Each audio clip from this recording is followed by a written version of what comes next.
Alors aujourd'hui avec le L, on vous emmène sur notre shooting qu'on a réalisé avec Steven Pan et Chloé Dugast. On voulait raconter l'histoire d'une fille qui s'exprime avec le maquillage, qui s'amuse tout en restant elle-même, avec lumière du jour pour que ça soit très simple et réaliste. Il y a des looks forts en stylisme mais dans lesquels on s'imagine complètement et on se sent bien. Les cheveux sont très simples comme si elles étaient coiffées elle-même, fait des ongles aussi très simples. Les maquillages sont forts mais sur une peau nue, pour prendre plus de liberté et de plaisir mais en restant portable. J'avais vraiment envie de vous inspirer à traiter le make-up d'une façon moins esthétique et plus artistique. Donc tous ces détails créatifs ensemble et ce travail d'équipe ont permis de raconter cette histoire autour de Daphné. Alors je me suis dit pourquoi pas teindre des sourcils pour une journée en rose, surtout si vous êtes blonde c'est hyper facile, il suffit juste de prélever du blush ou un pigment et de le frotter avec un pinceau à yeux sur les sourcils et on les brosse un peu pour enlever le surplus et puis voilà. Ce que j'aime dans le côté mat c'est que ça donne un côté vraiment coloré. Pour la bouche, j'avais envie de créer une bouche métal or rose. Donc pour ça, j'ai mis une base de framboise. Et ensuite, j'ai mélangé avec cette huile un pigment bronze et pigment rose que j'ai appliqué sur la base framboise. Ça a reflété le rose dans l'or et créé cette couleur qui va à toutes les carnations. Et puis, pourquoi pas 2 ombres appliquées de la façon la plus simple qui soit.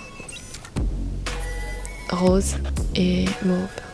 Et rose c'est toujours une couleur qui nous met de bonne humeur, donc j'ai eu envie d'appliquer ce rose poudré sur l'ensemble de la paupière avec juste une touche de mascara et rien d'autre.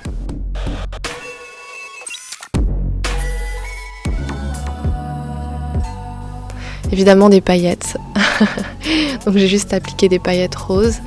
Un peu un rose froid plutôt, sous les yeux et rien d'autre, pas de mascara, pas de fond de teint, de porter ça comme un bijou.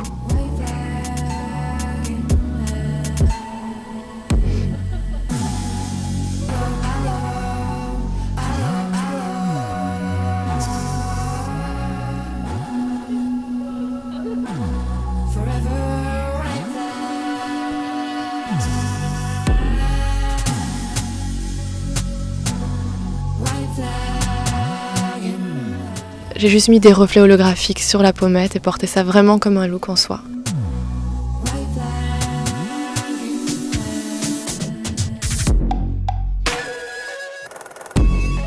Une bouche mate, fluo, rose, j'ai même ajouté des pigments roses que j'ai grattés d'un blush pour mettre au cœur de la bouche. J'avais envie de vous montrer comment porter un rouge à lèvres presque noir sans avoir l'air... sans être gothique et pour ça j'ai envie de travailler avec cet effet de vrai rose rouge noir qui m'a toujours passionnée, que j'avais vu une fois dans un jardin de Bagatelle et depuis je pense toujours à cette rose et j'essaie de la recréer dans les make-up. Un eyeliner bleu électrique que j'ai mis en base et par-dessus j'ai rajouté une touche de pigment très bleu métallique pour donner de la dimension au liner. Il va accrocher les rayons du soleil et réverbé vraiment comme des ailes de papillon. On a eu beaucoup de chance de pouvoir travailler avec Daphné qui est une femme qui a beaucoup de personnalité, qui est inspirante comme une muse plus qu'une mannequin.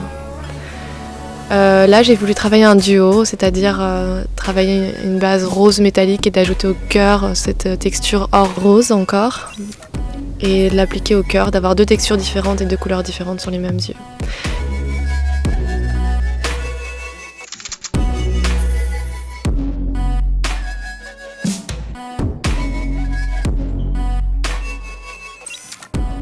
Et ça, bon, c'est ma petite touche personnelle d'avoir des étoiles sur les paupières. J'avais créé ce look sur moi il n'y a pas longtemps. J'avais vraiment envie de le faire sur Daphné parce que ça va aussi bien en blonde qu'en brune et c'est vraiment un look facile à faire. Il suffit juste de tamponner ses paupières, mettre un petit peu de fard en base et du mascara et c'est tout. Donc voilà, j'espère que la série va vous plaire. S'il vous plaît, courez en kiosque, vous procurez le L.